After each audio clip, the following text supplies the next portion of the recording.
Buenas tardes, amigos y seguidores del periódico Extra de la Tarde, Facebook Live. Esta tarde, en la entrevista de la tarde, nos acompaña el dirigente estatal del Partido de Acción Nacional, don Ernesto Munro, para platicarnos y darnos su punto de vista sobre el segundo informe de gobierno del presidente Andrés Manuel López Obrador sobre los 5 primeros años de gestión de la gobernadora Claudia Pavlovich y sobre todo por lo que nos interesa mucho aquí a los cajemenses, los 2 años de gobierno del alcalde Sergio Pablo Mariscal. Esto visto desde la capital del estado y desde la percepción de don Ernesto Munro. Don Ernesto, buenas tardes y gracias por acompañarnos. Bienvenido. Muy buenas tardes, Ariel. Te agradezco muchísimo la oportunidad para el periódico Extra de la Tarde y por supuesto el tener un contacto con tus seguidores, que seguramente son muchos allá en Cajeme, y pues para mí es un placer saludar a la gente de Ciudad Obregón y por supuesto también poder abordar los temas que a todos nos interesan. Así es que gracias por la oportunidad y adelante, estoy dispuesto a contestar tus preguntas. Muchísimas gracias, don Ernesto. Pues como le dije desde un principio, estamos totalmente en vivo y quisiéramos saber su perspectiva, su impresión de lo que viene siendo los 2 primeros años de gobierno del licenciado Andrés Manuel López Obrador al frente de la nación. Muy bien. Bueno, nosotros en el PAN consideramos que han sido 2 años trágicos para México. De hecho, creemos que fueron 2 años perdidos. Y lo decimos ¿por qué, no? Estábamos mal en seguridad, pero ahora estamos peor.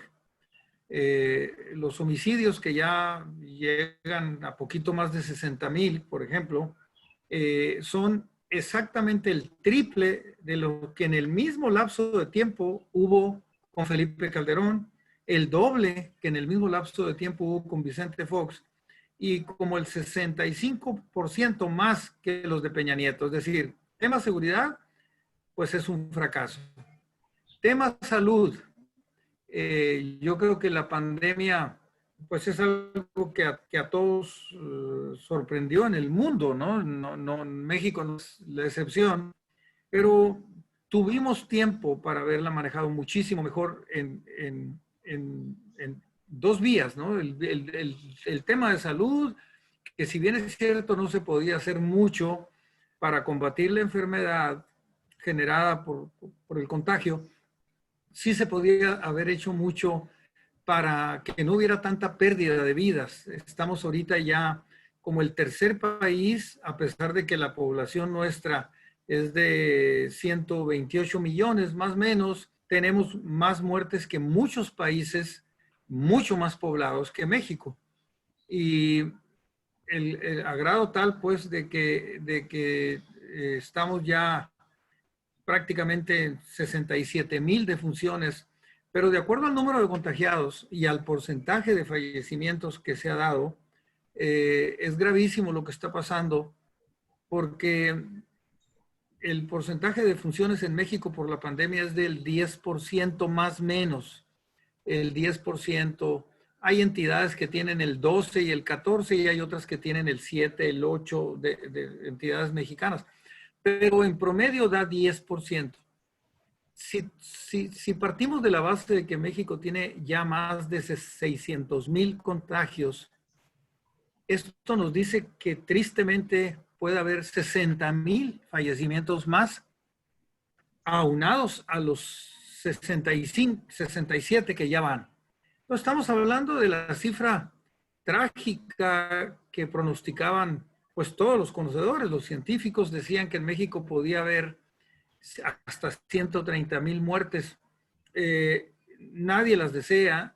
Ojalá que surja algún tratamiento más efectivo que lo que le ha dado a México ese porcentaje de muertes por cada 100 contagiados. Se están muriendo, como dije, alrededor de 10. Se salva pues aproximadamente el 90%, fallece aproximadamente el 10%. Entonces, somos el país también con más defunciones de personal médico. Somos el líder mundial y eso es muy triste. En ningún país se mueren más doctores, enfermeras, personal de intendencia, personal de ambulancias. En ningún país se mueren más que en México. Eso también es muy triste. Rebasamos el 1.200.000 y, repito, somos el primer país del mundo en donde mueren más personas involucradas con la carrera o con el servicio médico. Somos un país también que, a pesar de que sabíamos que la pandemia estaba en Wuhan, China, por allá en diciembre, México no hizo nada por prepararse en dos temas, en el tema económico y en el tema hospitalario. Tuvimos 2 meses y medio, 3 meses de ventaja sobre lo que estaba sucediendo en Europa y en Asia. No lo aprovechamos. En plena pandemia, México está realizando viajes, estaba realizando al menos hasta el mes pasado un viaje a la semana a China, un viaje de Aeroméxico, para venir cargado de material médico en plena pandemia, pues cuando pudimos haber estado preparadísimos. Hay muchos errores porque en el tema económico también otros países le dedican diferentes porcentajes del Producto Interno Bruto a fomentar el empleo o a reactivar la economía. Puedo decirle que Alemania le dedicó el 34% de su Producto Interno Bruto a reactivar la economía. Y así hay países que fueron el 25 y el 24 y el 18. Perú, que es un país latinoamericano, le dedicó el 16% del Producto Interno Bruto. México le dedicó el 0.04%, es decir, ni siquiera pues una décima de ¿Cómo vendría a repercutir para la economía finalmente, a la economía de las familias, que es lo que más importa en estos casos? Fatal, porque la idea es que el presidente tiene una concepción de que los empresarios son malos y de que los empresarios son corruptos y de que los empresarios son privilegiados. El presidente no sabe que un empresario, no hablo de los multimillonarios, no hablo de las transnacionales, no, hablo del señor que tiene una zapatería, el que tiene un puesto en el mercado, el que tiene un puesto de hot dogs, el que tiene una abarrotes en la esquina. Hablo de esos empresarios. Ellos todos los días se levantan pensando en ir a abrir el negocio, en surtirlo, en atender al cliente, en esmerarse para vivir dignamente, pero pagan impuestos y tienen pues entre 1 y 10 empleados. Esa es la parte de México que genera más empleos. Los micro, pequeños y medianos empresarios, ellos generan alrededor del 75% de los trabajos, de todos los trabajos de México.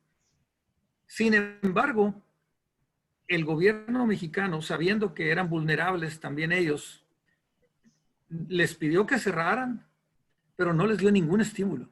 A algunos, de manera selectiva, se les llegaron a prestar hasta 50,000 pesos, que usted y yo sabemos que no solucionan ningún problema. Te dan a lo mejor oxígeno, es más deuda, ¿no? pero fueron prestados, no fueron un apoyo del gobierno, lo tienen que pagar y ya lo están empezando a pagar a la banca. Entonces, eso no es un estímulo para que haya empleos y, por supuesto, para que haya crecimiento económico. Entonces, ¿cómo está afectando? Pues está afectando que muchos negocios, ya en Sonora nada más, voy a hablarle de Sonora. En Sonora ya hay 40,000 empleos perdidos. Hay más de 300 empresas que cerraron. Definitivamente, estoy hablando que ya quebraron, pues. Y los que están reabriendo con muchísimos problemas. Pues no tienen capital para reinventariarse y tampoco están las ventas muy aceptables. Muy aceptables. El destino de esos negocios, si no hay un empujón de parte del gobierno, es que van a cerrar y entonces el desempleo va a continuar. En la economía es cíclica y la economía también necesita de que cada eslabón tenga una preponderancia, que tenga algo que aportar. Puedo decirle que una empresa genera empleos, pero también paga impuestos. Con esos impuestos, el gobierno federal da ayudas como las que da a las personas discapacitadas, a los estudiantes, las becas, a las personas de mayor edad, etcétera, etcétera. Pero si se rompe el ciclo productivo, si se rompe la cadena productiva, estas personas no pagan impuestos y el gobierno lo único que le queda es pedir prestado o seguir tomando dinero de Pemex y de CFE, las empresas del gobierno que ya están quebradas, que ya están perdiendo dinero. Entonces, lo más sano, pues, es en una situación de estas, es apoyar a los micro, pequeños y medianos empresarios que generan todos los empleos casi en México y permitir que ellos sigan operando para que contraten personal, para que tengan empleados y para que paguen impuestos. No se hizo eso y lo estamos padeciendo ya. Entonces, tenemos desempleo en México, ya 1.100.000 personas ya no tienen empleo. Hay 10 millones que no están recibiendo ingresos. El 70% de las personas no tienen para la canasta básica. Hay niños con cáncer que no tienen medicamentos, les están posponiendo las fechas. Hay personas enfermas que no tienen los medicamentos. Hay un país polarizado, es decir, de pobres y ricos, de fifís y liberales. Hay una confrontación que el presidente la ha generado. Hay una campaña de desprestigio a todo lo que no esté o apoye al presidente.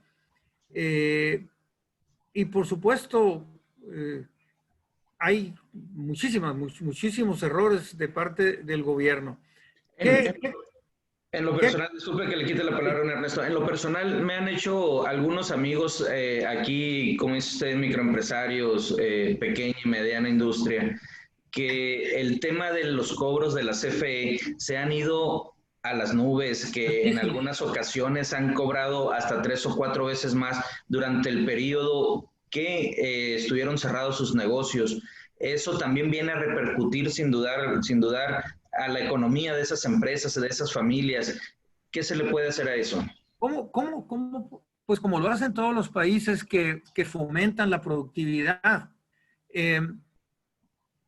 Cuando estábamos en el pico de la pandemia, que los negocios estaban cerrados, porque hay que recordar que ahora ya están reabriendo.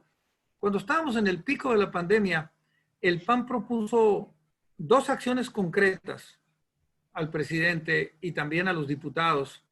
Una acción era el generar el salario básico universal para todos los trabajadores que estaban despedidos. Era solamente 3,207 pesos, pero era al menos un ingreso para precisamente poder pagar la energía eléctrica, obviamente no en los estados tan calurosos como los nuestros, ¿no? Que es tan cara la luz, pero hay muchos estados que no tienen ese problema. Y también para que tuvieran para lo básico.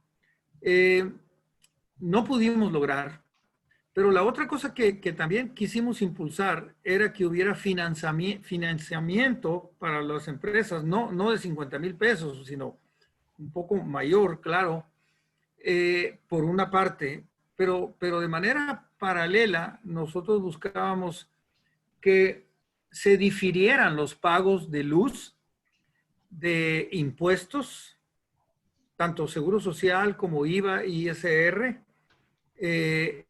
por mientras que estaban cerrados los negocios, para posibilitar, a cambio de, pues, que los patrones no despidieran a los trabajadores y los mantuvieran con un salario mínimo. para que tuvieran el ingreso básico, pues ese. El presidente dijo que él no iba a ser otro Fobaproa, así lo dijo. Y no, nada que ver, pues, pero absolutamente, eso habla de que el presidente, pues, no tiene una idea de lo que es el Fobaproa, pues, lo ha oído nombrar, pero no tiene una idea de lo que significa. El Fobaproa fue un rescate de bancos, y el rescate se dio, bien o mal, se dio porque había millones de ahorradores mexicanos, usted y yo y todos los que teníamos 1,000 pesos o 5,000 o 20,000 o 100,000, lo que se tuviera, que íbamos a perder todo lo que teníamos, lo poquito que habíamos logrado ahorrar, quien haya logrado ahorrar, lo iba a perder. Y entonces dijeron, vamos a rescatar los bancos para que los mexicanos que tienen ahí sus cuentas no pierdan el dinero. Ahí hubo políticos ciertamente corruptos que se aprovecharon de eso y eso no debió haber sido. Yo estoy de acuerdo. Pero ahorita no era eso. Ahorita era, ¿cómo podemos hacer que la economía siga y que no se pierdan los empleos, aún a pesar de que los negocios están cerrados? Pues que los trabajadores siguieran teniendo ingresos, aunque fueran mínimos, pero que no estuvieran en ceros. Porque si usted está en ceros, imagínese, don Ariel, usted me va a comprender, si usted tenía un trabajo, vivía al día, pero aún así logró tener en el banco 10,000 o 5,000 o 8,000 pesos, que eran sus ahorros de toda su vida. Al momento de que no tenía ingresos, empezó a usar uso de su tarjeta de débito, a ir gastando ese dinero hasta que se lo terminó. Y si tenía una tarjetita de crédito, también la empezó a utilizar. Y al ratito ya no tenía ni un 5 en la cuenta de ahorros y tampoco tenía límite para poder sacar la tarjeta. Y al final lo que pasa es que le cancelan la tarjeta, luego le cobran con un abogado y usted se queda sin dinero y sin trabajo. Entonces, no es pues fomentar FOBAPROAS, es fomentar la fuente productiva, la fuente económica, porque además, como le dije, todos los apoyos que dan los gobiernos no es de la bolsa del presidente, no es de la bolsa del gobernador o la gobernadora, es dinero público de los impuestos que pagamos todas y todos los mexicanos y de buena forma se les revierte un poquito, ¿verdad? Se les entrega un poquito en ayudas. Eso es bueno. Yo nunca estaré en contra de que ayuden a los más humildes. Yo estoy a favor de eso. Pero para que haya esos apoyos, tiene que haber impuestos, pues, porque de ahí sale. Y si el gobierno no fomenta la productividad, pues caemos en esta crisis. Entonces yo veo acciones, como dije antes, graves en inseguridad, los números más altos, mal en economía, y vemos actos de corrupción, pues. Vemos al propio hermano haciendo uso de las prácticas que el presidente... Aportaciones en sobrecitos. Aportaciones, dice él. Pero luego vemos también cómo es acusado John Ackerman y su esposa Irmendira Sandoval de propiedades no declaradas. Vemos cómo la propia secretaria de Gobernación y el exsecretario de Comunicaciones y Transportes tienen condominios de lujo en X lugares y no los declaran. Vemos cómo se le olvidó, así como dice usted, se le olvidó al pobre Bartlett declarar propiedades por 894 millones de pesos. Pues ¿a quién se le olvida declarar? El hijo de Bartlett vendiéndole al gobierno federal donde trabaja su papá los ventiladores esos para el problema del COVID con sobreprecio. Bueno, hemos visto tantas acciones. El senador Guardiana de Coahuila que es senador en funciones, vendiéndole carbón al propio gobierno para generar energía, cuando, repito, las energías renovables son lo que debe de haber para que no haya tanta contaminación. En otras palabras, el sol no se puede tapar con un dedo, don Ariel, y estamos viviendo una situación gravísima en este país. Y hablando del gobierno federal, es lo que le puedo decir, que han resultado 2 años perdidos. Y que estamos pues en una situación grave, crítica, que empieza a conocerse y que lamentablemente nos va a llevar 10 años los expertos dicen, volver a estar, fíjese, al mal nivel, así, volver a estar al mal nivel que nos dejó Enrique Peña Nieto, nos va a llevar tristemente 10 años. Es decir, que estábamos muy mal, pero ahora estamos peor. Y sin posibilidades, pues, ¿no? Esa es una tristeza y esa es la realidad y eso es lo que yo le puedo opinar del actual gobierno federal. Si quiere me paso con lo de Claudia. Nomás tengo otro tema también en cuanto al gobierno federal. Yo recuerdo en una de sus múltiples visitas de cuando era candidato Andrés Manuel López Obrador, que vino aquí a Cajeme, dijo que en materia de educación el país entero estaba por las ruinas, lo mismo que en salud. Pero hasta este momento, bueno, en aquel entonces él anunció la nueva construcción de escuelas, tanto preparatorias como universidades, y la construcción de nuevos hospitales. Hasta ahorita no me he enterado de un solo hospital que haya construido la nueva administración. Ha terminado los que estaban en proceso. ¿Tiene usted conocimiento de alguna escuela, alguna preparatoria, universidad, secundaria, o deje usted eso, una primaria que haya construido en el país? A lo mejor estarán construyendo alguna, pero no tengo conocimiento. Yo sé que está haciendo 3 obras.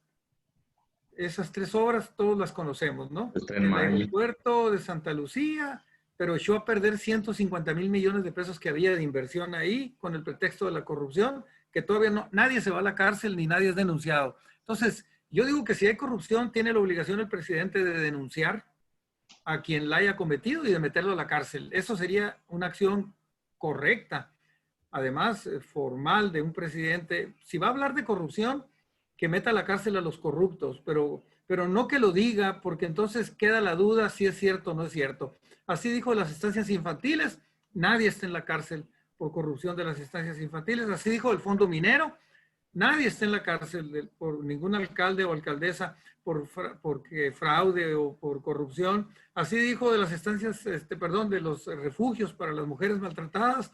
Vea cómo se ha incrementado el feminicidio, porque no tienen a dónde ir las mujeres, se tienen que quedar en su casa, fíjese, con el verdugo, porque antes había esos refugios y las mujeres podían huir y la autoridad le daba protección hasta que se arreglaba ese matrimonio o se divorciaban. Hoy no.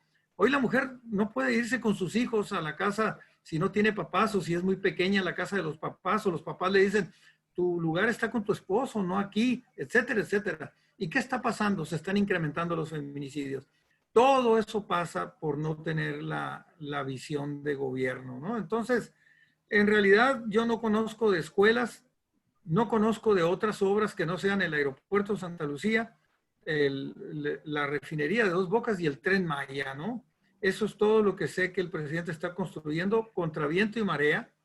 De hecho, por eso no apoya a los empresarios para que generen empleos, ni hay otra acción que sirva para mejorar la economía, porque le apostó todo a esas 3 obras.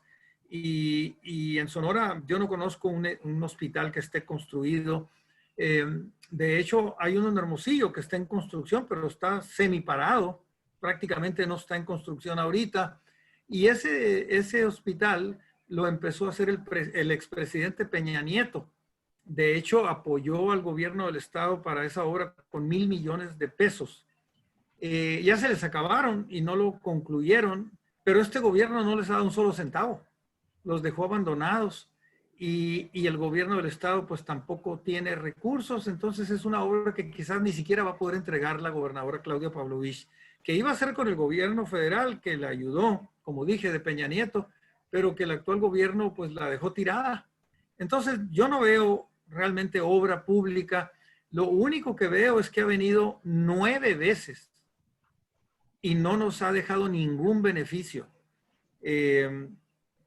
Realmente no nos ha dejado ningún beneficio. Los diputados federales, los que nos debieron de haber defendido, permitieron que a Sonora le redujeran el presupuesto para este año por 4,500 millones de pesos. De lo que Sonora recibía todavía el año inmediato anterior, este año, ya haciendo el presupuesto el presidente López Obrador, le quitaron a Sonora 4,500 millones de pesos y los 7 diputados, así como el hermano del presidente, no dijeron ni pío. Esa es la realidad, ¿no? Lamentablemente, así son las cosas. Nos pregunta, amigos que nos están siguiendo a través de la página del Periódico Extra de la Tarde, Facebook Live, que si nos puede platicar un poco acerca de la caravana que hicieron el domingo en la manifestación ahí en Hermosillo, que sí, cómo les fue. Y por acá tenemos otro comentario, dice que en Sonora está en proceso el cierre de los sistemas de planteles de Cobach, que es una situación muy lamentable. Muy, muy lamentable.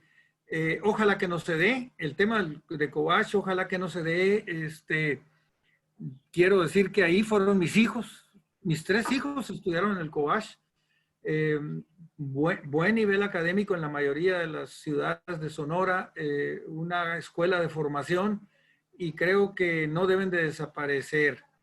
La caravana fue bastante bien, hicimos 2 caravanas.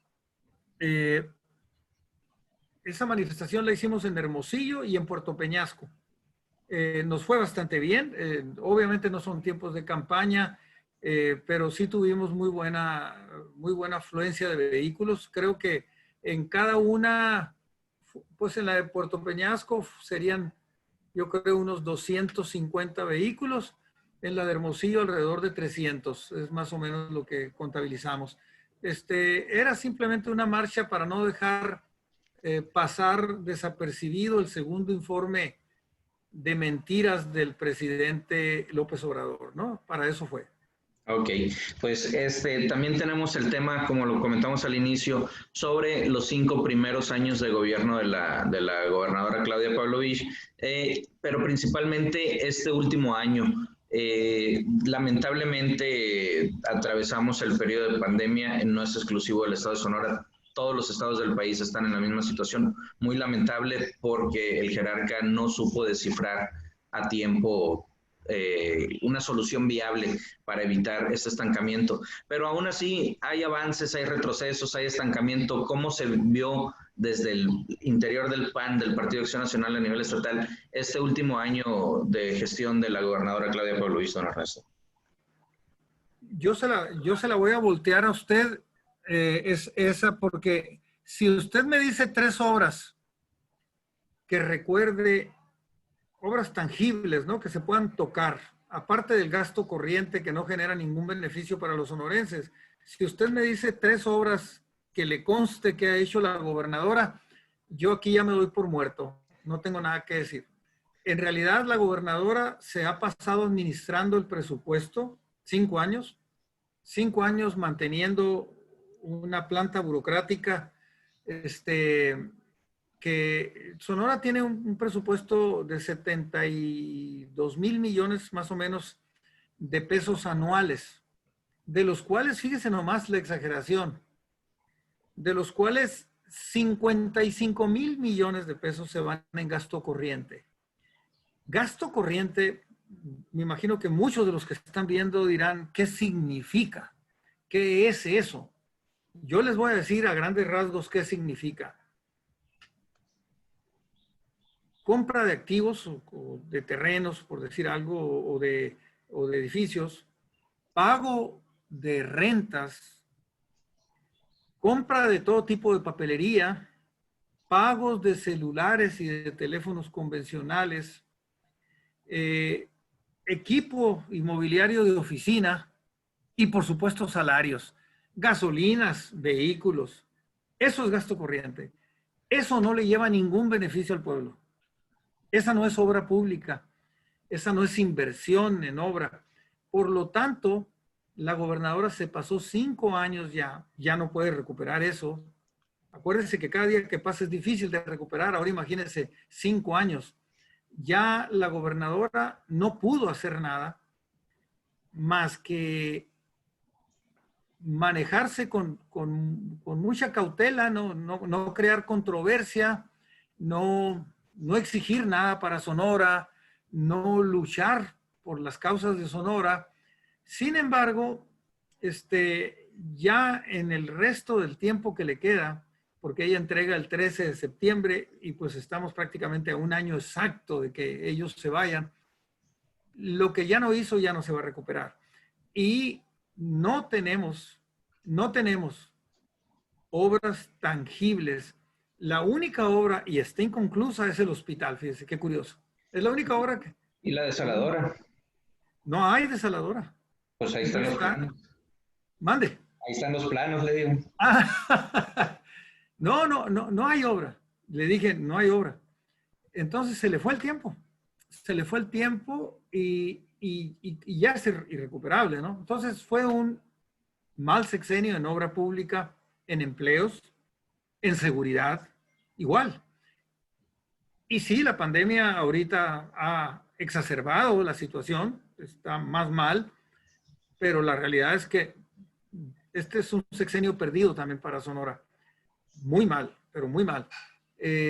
Y pues ese es como le llaman, la tormenta perfecta, pues, ¿no? Gobiernos municipales malos, con gobiernos estatales malos y gobierno federal malo, pues es el acabose, es el fracaso, es la ruina, es la inseguridad, pues es el desempleo, es la enfermedad.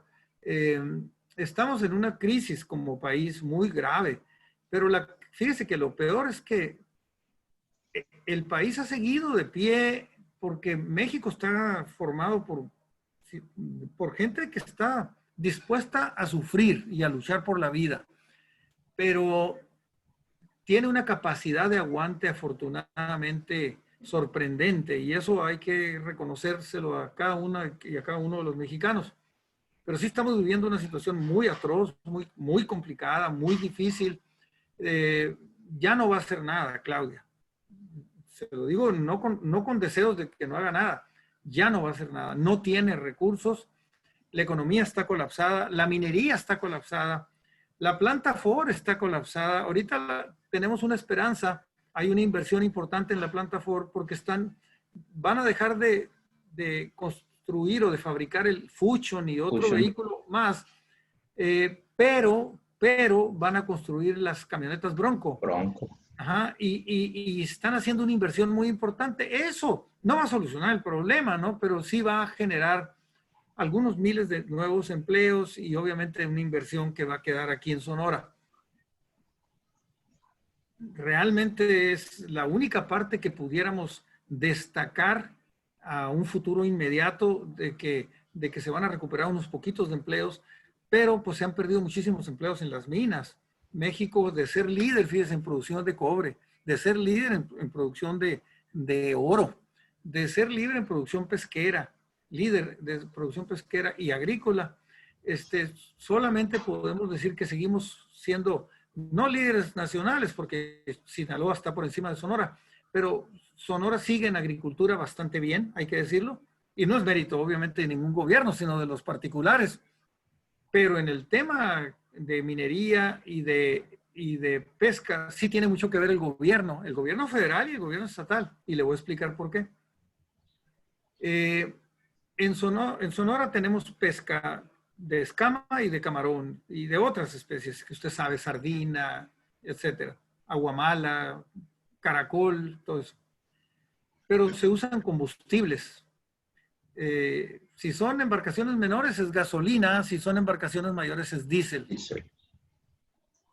El subsidio que se le daba a la pesca y también a la agricultura, en ese producto ahora se lo están dando a la gente.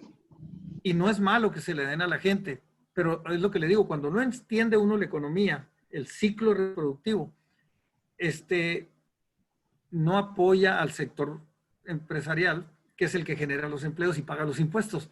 Entonces cortas tú mismo ingreso sin saberlo por desconocimiento. ¿Qué es lo que está sucediendo con el gobierno federal en México?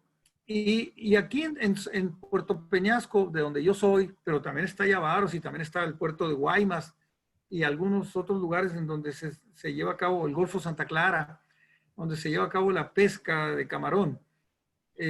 Resulta que les quitaron el subsidio. Fíjense nomás las cuentas que hace el gobierno federal. Les quitaron el subsidio, el IEPS, pues al diésel, se lo daban antes de descuento a los productores de mar. Los productores de mar son los dueños de las embarcaciones y la gente dice, es que son los ricos. No, son los que arriesgan. 350, 400 millones vale un barco camaronero, para que sepa usted. Son los que arriesgan ese capital para producir, obviamente con intención de ganar dinero, pero consumen diésel, consumen alimentos, consumen redes, consumen todos los implementos, y además de eso, producen, y la producción se procesa en congeladoras, donde se empaca y también se generan empleos. Y obviamente hay una tripulación de 7 en cada embarcación. Y ahora, quitándoles ese subsidio, encarecen la producción y se les dificulta a ellos poder tener todo el año una operación con ganancias. Entonces, nomás pueden pescar, van a pescar los primeros meses, que van a ser los más productivos, y después se van a quedar sin recursos. La gente, el dinero se lo están dando a los pescadores, pero ¿sabe cuánto le toca de ese subsidio a los pescadores mexicanos, a todos los de México? Les tocan 7,200 pesos anuales. Nadie vive con esa cantidad. No, 600 pesos mensuales. 600 pesos mensuales. Eso le dan a los pescadores de ese subsidio del IEPS, el gobierno federal. 600 pesos al mes. Y el presidente dice, no vamos a subsidiar a los empresarios, a los armadores. Vamos a darle ese dinero de manera directa a los pescadores. Y yo digo, qué bueno que le den ese dinero a los pescadores. Nadie está en contra del apoyo.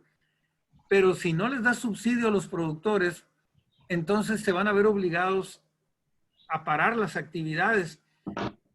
Y de un sueldo de 20,000 pesos en promedio que gana un pescador mensual, va a ganar 600 pesos pues, cuando marcan los barcos, porque no puede ganar más. Entonces, en ese sentido está la pesca. La minería ahora cobran por remover tierra, por mover la tierra. Antes no cobraban obviamente por lo que se producía, pero ahora hubo una nueva ley, y entonces, y es una ley sonorense, es lo peor, entonces ¿cuántas toneladas les cobran por toneladas remueves para buscar el mineral?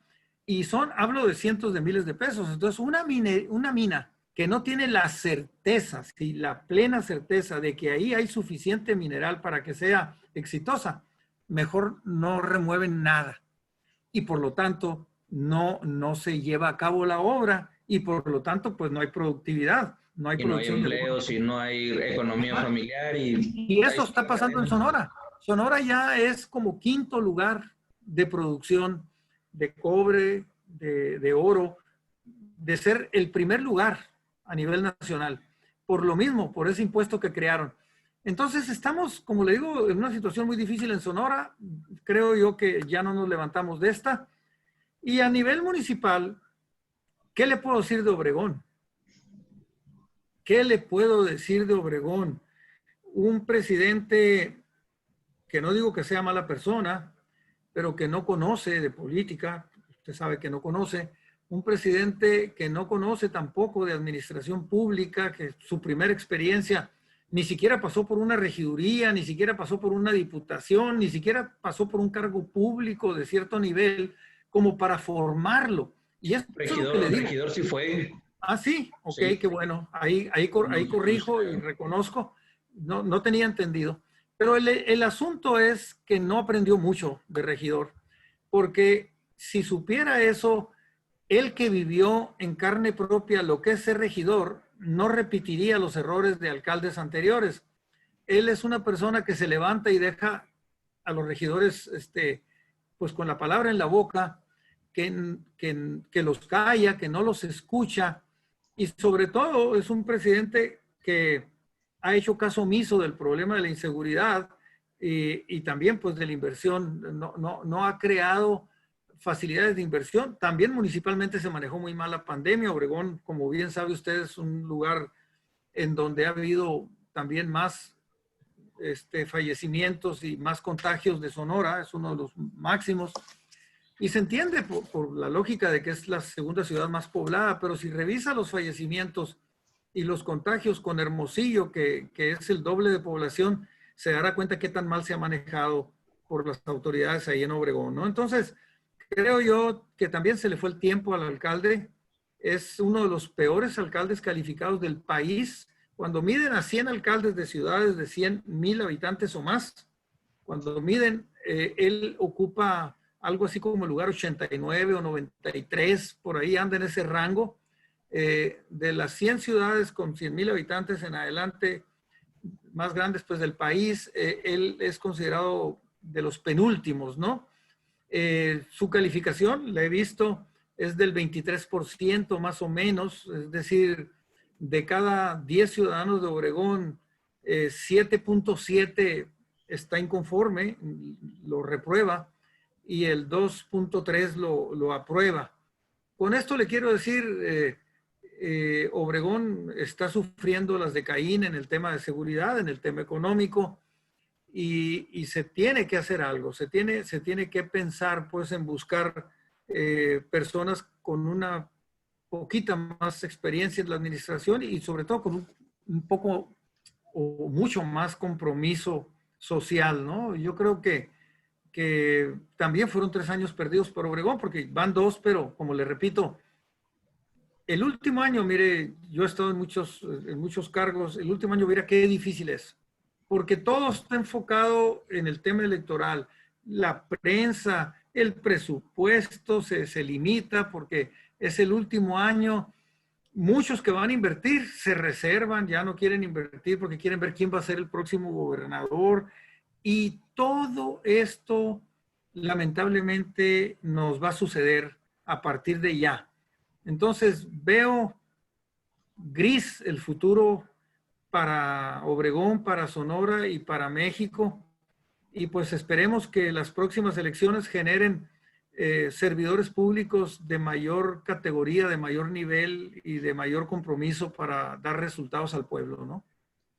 Pues es una situación lamentable, pero también hay que reconocer que venimos de una situación difícil a nivel global, a nivel mundial, que sin lugar a dudas el más afectado en este caso en Cajeme va a venir siendo el empresario pequeño, el ama de casa, que al final del día son los que repercute y son los que más lastimados quedan con estas acciones buenas o malas de gobierno. Por último, quisiera hacer, bueno, no por último, tengo otras 2 preguntas. Quisiera hacerle un comparativo.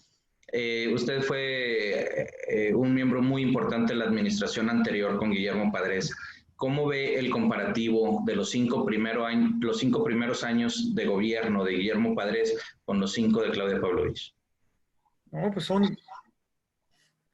como dice usted, yo fui secretario de seguridad. Mire, nosotros se nos hacían muchísimos homicidios, por hablar de homicidios, cuando al final del año, los 12 meses, nos dábamos cuenta que habían fallecido 489 personas o 540 personas en un año por homicidios dolosos. Quiero decirle que ahorita, en lo que va de estos primeros 6 meses, a junio, estoy hablando, ya iban más de 725 homicidios.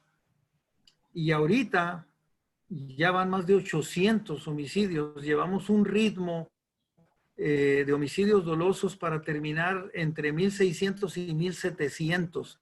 Nosotros nunca llegamos, fíjese bien lo que le estoy diciendo, nunca llegamos a 650, con eso le digo en 6 años, en promedio, ¿no? Si el promedio fueron 540, 550 en promedio cada año, ¿no? Unos menos, otros poquitos más, pero nunca llegamos a una cifra de 600. Ahorita, como le digo, ya van 800 y estamos, pues, todavía nos queda un buen tramo por delante. Creo yo que lamentablemente vamos a pasar por mucho los 1,000 homicidios, que tampoco nunca han sucedido. Va a ser la cifra más alta. Los temas, siempre hemos visto problemas en Obregón, pero hablábamos de 70, 80 homicidios anuales. Ahorita van ya 200 prácticamente en Obregón. O sea, es una cifra 2,5 o 3 veces más que lo que se veía. O sea, no eran pocos, como decía, no estábamos bien, nomás que ahora también, pues, o sea, hay cosas muy, muy terribles lo que está sucediendo en Sonora y en México. Ya le expliqué lo a nivel nacional. Entonces sí veo yo una situación complicada para Cajeme. Tiene que haber pues alcaldes que se preocupen, si conocen mejor, pero si no conocen, que se preocupen, que se involucren, quiero decir, en el tema para que haya mejores resultados. Y tiene que haber una coordinación, yo siempre he hablado de eso, tiene que haber una coordinación entre los tres órdenes de gobierno, gobierno federal, gobierno municipal y gobierno estatal, para que haya mejores resultados, para que haya, pues, que se pueda compartir inteligencia. Yo veo difícil, veo muy mal el tema ese de la seguridad en Sonora y creo que definitivamente, como le dije, está exacerbado de tal manera que es 3 veces más lo que sucedía en la época que a mí me tocó ser secretario, ¿no? Entonces, yo no estaba satisfecho con los resultados, pero pues ahora lo que Bueno, sucedía sí. antes se ha triplicado, ¿no? Esa sería mi respuesta para usted, ¿no? Ok, por último, ahora sí ya, porque sabemos que tiene una agenda bastante apretada, lo sabíamos de antemano. Hay un tema muy específico. Jorge Morales fue a lo que me han dicho que se decía perseguido político. Hoy finalmente lo dieron absuelto de todos los cargos que le imputaban, pero el del exgobernador Guillermo Padres sigue en proceso. ¿Irá a tener el mismo desenlace que Jorge Morales o cómo va, desde su perspectiva, cómo va a terminar el proceso contra el exgobernador? Le voy a decir lo que sucedió. Inteligentemente, pero maquiavélicamente también, el PRI desde el 2012 empezó a permear de que el gobierno anterior era muy corrupto y empezó a insistir con esa campaña que finalmente pues los hizo ganar la gubernatura. Usaron aquellos eslogans muy, muy pegajosos como lo bueno que ya se van y otro Sonora ya. Y la sociedad sonorense terminó creyendo que sí era corrupto el gobierno anterior. Y yo no digo que haya habido excepciones, que haya habido personas que actuaron mal. Yo no digo eso. Yo siempre he dicho que pues quien actuó mal se le tiene que denunciar en primera instancia y demostrar. Pero hay una percepción, fíjese, lamentable, en que mucha gente cree que sí fue un gobierno corrupto. Pero a todo el que han metido en la cárcel hasta la fecha, lo han exonerado. Qué curioso. Aquí puede ser dos cosas, falta de capacidad para enjuiciar o para acumular pruebas o realmente no existieron. Se pudiera dar de las dos cosas, porque también no podemos, como dice usted, los calificaban de un gobierno corrupto. No podemos englobar, porque hay gente muy respetable que estuvo en la administración de Guillermo Padres que merecen todo el respeto y al decir es un gobierno corrupto engloben todos. No, hubo gente brillante que fue lastimada en su honra, ¿no? Así es. A mí mismo me lo quisieron hacer, usted se ha de acordar, pero Jorge Luis Ibarra, un maestro catedrático, una persona de reconocida capacidad y solvencia moral, lo hicieron sufrir. El doctor Campillo acusado. Fíjese nomás cómo es la justicia. Le voy a platicar el asunto del doctor Campillo para que se dé cuenta de cómo es la justicia en México. El doctor Campillo no tiene ninguna acusación de corrupción. La acusación del doctor Campillo fue que olvidó declarar, óigalo bien, un condominio en Playa Blanca de San Carlos. San Carlos. Olvidó declarar para que los que me están oyendo y viendo. El señor Bartlett olvidó declarar 24 propiedades por valor de 893 millones de pesos, casi 1,000 millones de pesos, y véalo, cobrando los recibos de luz más altos de la historia de México. Así es la justicia, para que me entiendan. Pero a este señor Bartlett a lo mejor son las casas chicas. Eso es para que usted vea cómo es la injusticia en México y cómo hay las campañas de desprestigio. Sin embargo, al doctor Campillo le generaron una difamación terrible para él y su familia. Sí. Y así, en el caso de Padres, fíjese bien, está el juicio. Yo siempre he dicho, si le demuestran que cometió algo, pues es su responsabilidad. Es su responsabilidad, pero es su responsabilidad personal, pues, ¿no? Él sabrá cómo actuar y todo. No más que a todo mundo se le olvida que a él no lo persiguieron y lo trajeron de Centroamérica, como a Javier Duarte. A él no lo persiguieron y lo trajeron de Miami, como a César Duarte.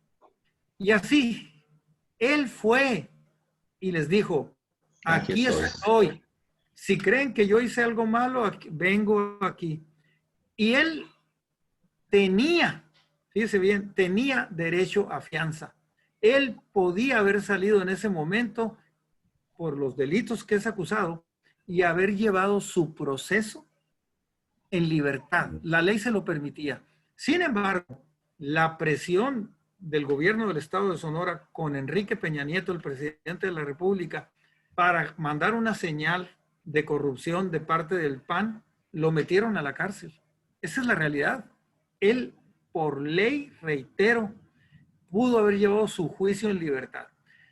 Y lo han ido exonerando de cada uno de los temas, pero todavía está en proceso. No sabemos qué va a pasar y no se puede, esto no va a pasar y esto sí va a pasar. Lo que sí es cierto es que metieron a un veterinario, fíjese bien, porque trabajaba para los ranchos de Padres.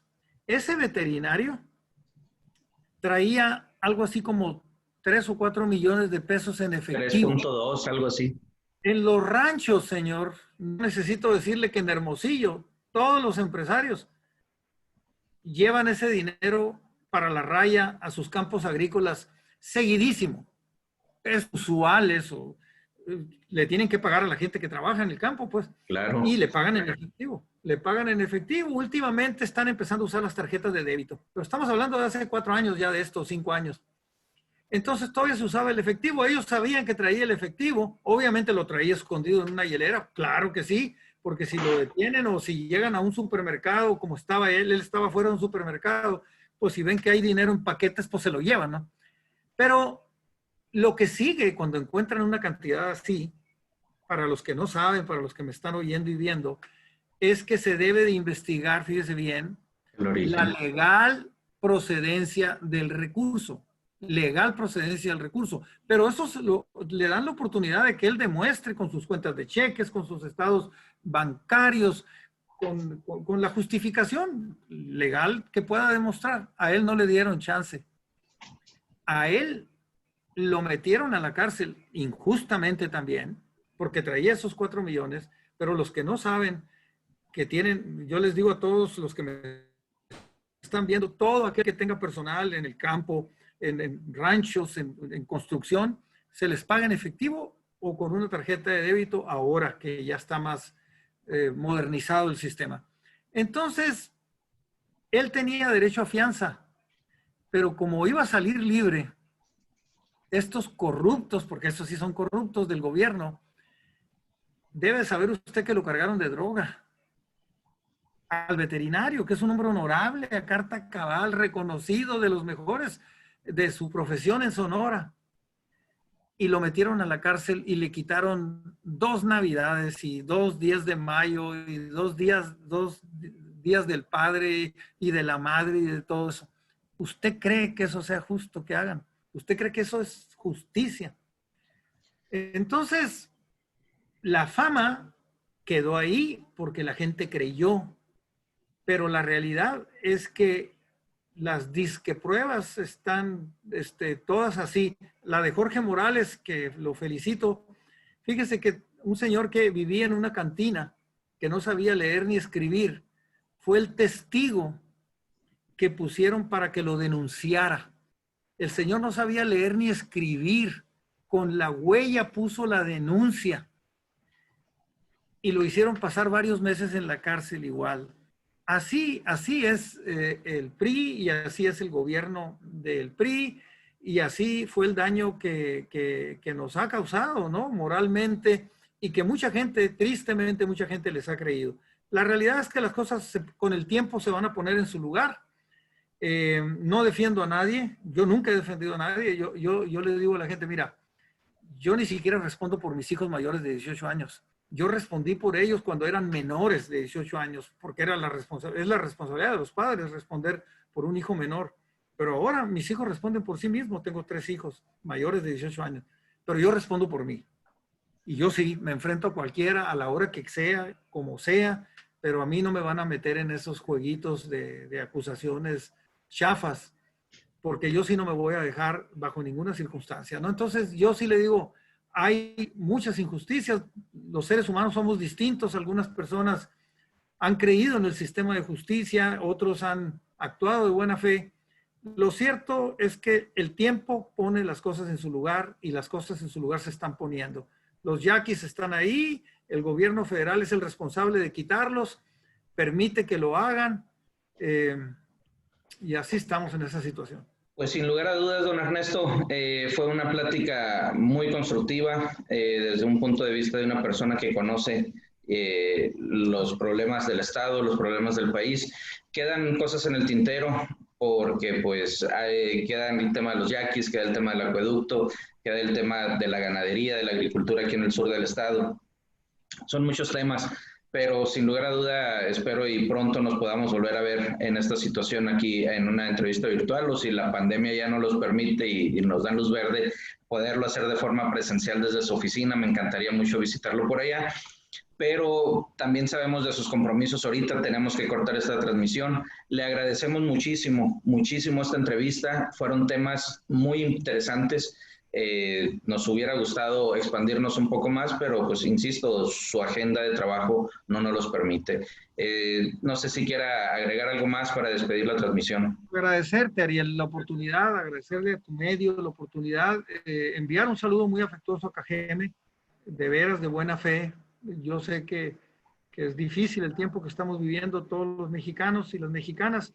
Enviar un saludo muy respetuoso, muy afectuoso, agradecerte mucho la oportunidad, disculparme una vez más por lo que sucedió la vez pasada y ponerme a tus órdenes. Ya conoces a Anita Yocupicio, que es la directora de comunicación social del Partido Acción Nacional. Con mucho gusto, ya sea por medio de ella o de Juanito Molina, podemos concertar otra entrevista en el momento que tú así lo desees. Y yo encantado, la verdad que fue un placer, disfruté mucho. Es una persona a la que yo respeto mucho también y que merece ser atendida de manera profesional y seria. Entonces, me pongo a tus órdenes cuantas veces sea necesario. Te agradezco mucho esta oportunidad y como bien dices, salgo de esta y me meto en otra porque así estamos en esa dinámica en el PAN. Nosotros le apostamos al trabajo. Sabemos que el trabajo rinde frutos. Es un paso lento pero constante, ¿no?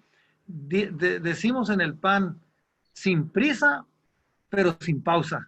Gracias, un abrazo. Un abrazo, quedan muchos comentarios aquí, ahí le vamos a pasar el enlace para que los lea, son muchos saludos y muchos puntos de vista de la gente que lo sigue. Muchas gracias. A la orden, a la orden. Muchísimas gracias. Hasta luego. Hasta luego, gracias por acompañarnos. Gracias, un placer. Hasta luego.